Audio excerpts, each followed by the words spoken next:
It's a biodiverse orchard that will ultimately be open for pick your own, to connect people with understanding where their food came from, to learn how to grow it themselves, to learn how to live through a slightly simpler but richer lens.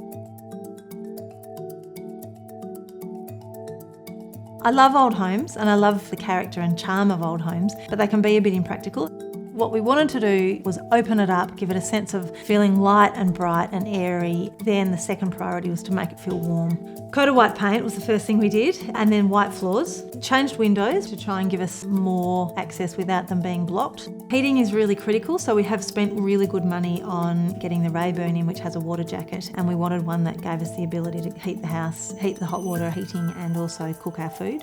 I love white, but I also love raw timbers, and I love patinas that haven't been highly glossed. The next major project was to shuffle the kitchen around, and we rearranged it so that the kitchen and the storage area would actually connect directly with where our food was actually being produced and then being stored. For the most part, I'm essentially homesteading, so it means that pretty well everything we're eating, we're growing, and I feel like I can just go to the back door at any time of day and work out what I'm cooking for dinner that night. And we do our absolute best to preserve everything that we can't eat on the spot so that we've then got an elongated eating season. And it means for the kids too, they get a really good understanding of the cycle of food production. So it doesn't feel like at work, it just feels like a magical way to live.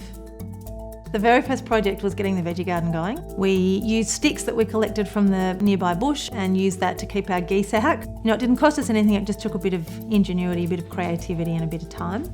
So the packing shed is exactly that. It was all of the windows and all of the fireplace and all of the doors and the lights that we've used in there are things that we have either collected at paddock clearing sales or out of skip bins. And it's made it a space that allows us to have long table lunches in there, to run grafting workshops. So it's a really dynamic, interesting space, but it hasn't cost us a fortune. It hasn't backed the business or us into a financial corner. So we don't overcomplicate things. If there's a simple way of doing something, that's the approach we take. We rarely just go out and buy a solution. And while there's nothing glamorous about it at all, it's probably more deeply rewarding than anything we've ever done.